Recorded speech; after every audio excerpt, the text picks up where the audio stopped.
Mr. Harris here, and welcome to a new chapter, Unit 10. In this video, we're going to talk about metals, and we're going to talk about how we can extract metals. Alright, let's begin. So we all know metals. They have different properties. We've talked about that in the previous videos. About giant metallic structure, you learned about that as well.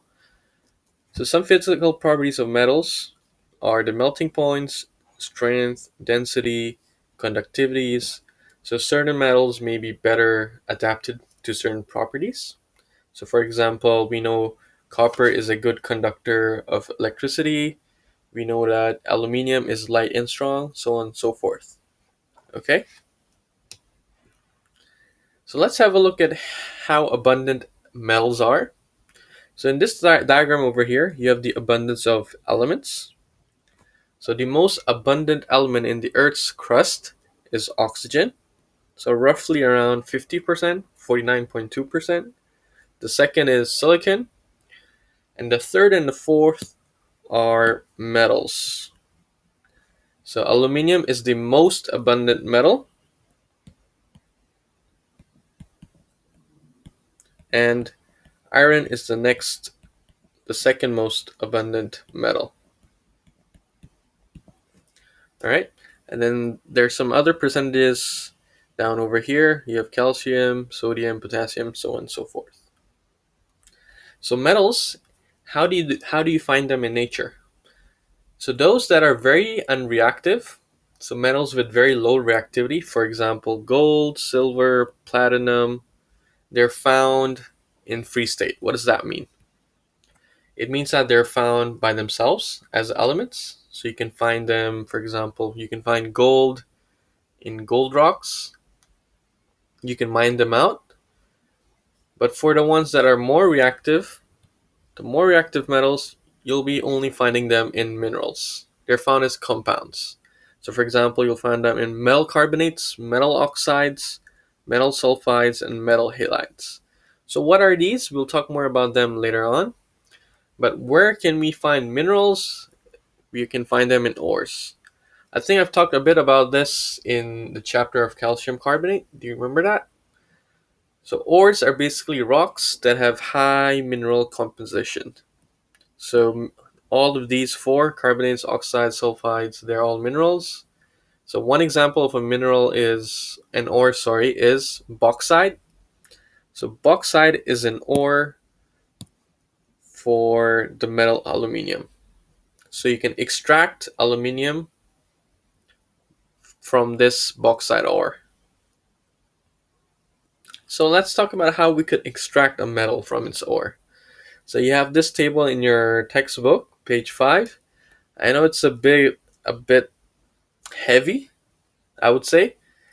You have metals of low reactivity, metals of moderate reactivity, and metals of high reactivity. What do they all mean? Let's summarize it over here together.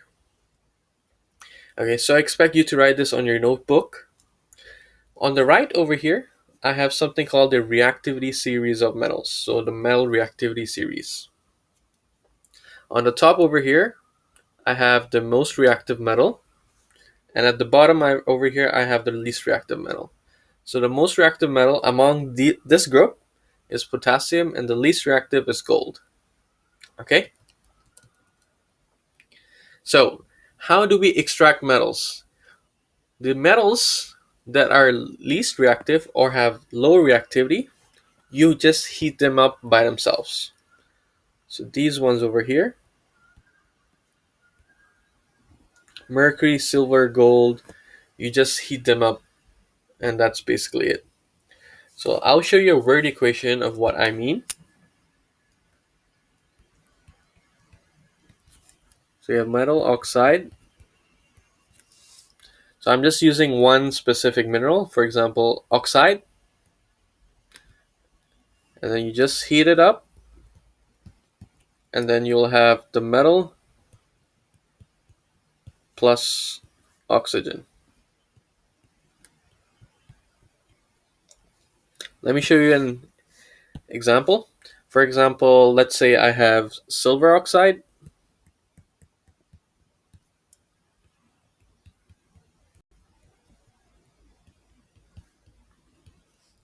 I would heat it up, and I would get silver, the metal silver, plus oxygen. Okay, so this is the general word equation, this part over here.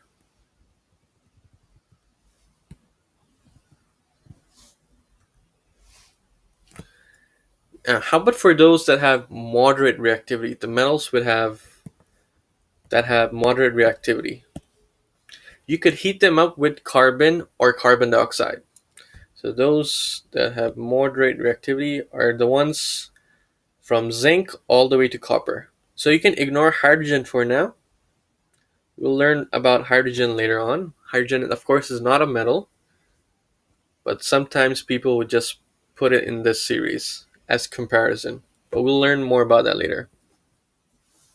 So metals that fall into this category are from zinc all the way to copper. So for example, the word equation for this is metal. Again, I'll use oxide as an example.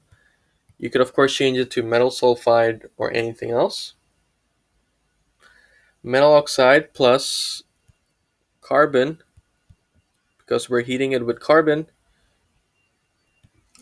Remember to add heat. You would get metal plus carbon dioxide. This is the word equation. So you can substitute any metal over here and you would get the same word equation for that. However, the metals you choose should be from category number 2 over here, from zinc all the way to copper. And if you want to heat it with carbon monoxide, the word equation would look like this. So metal oxide plus carbon monoxide,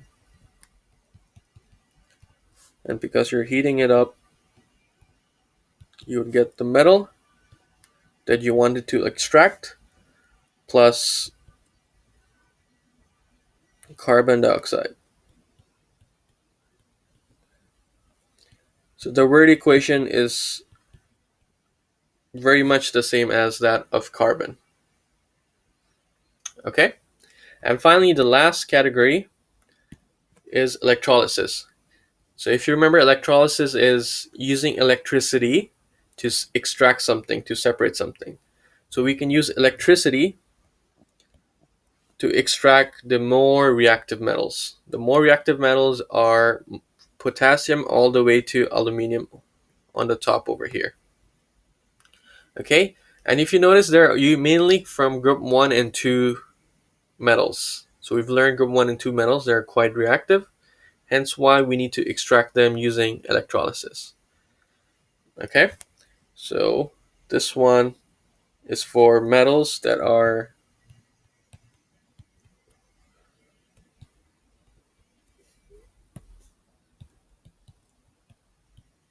more reactive. Okay, some examples are, for example, potassium chloride.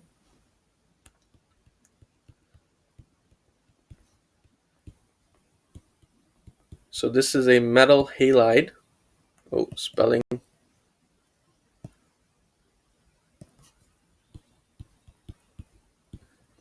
Okay, there's no specific word equation for this, but I wanted you to at least understand that there are 3 different types of metal extraction methods.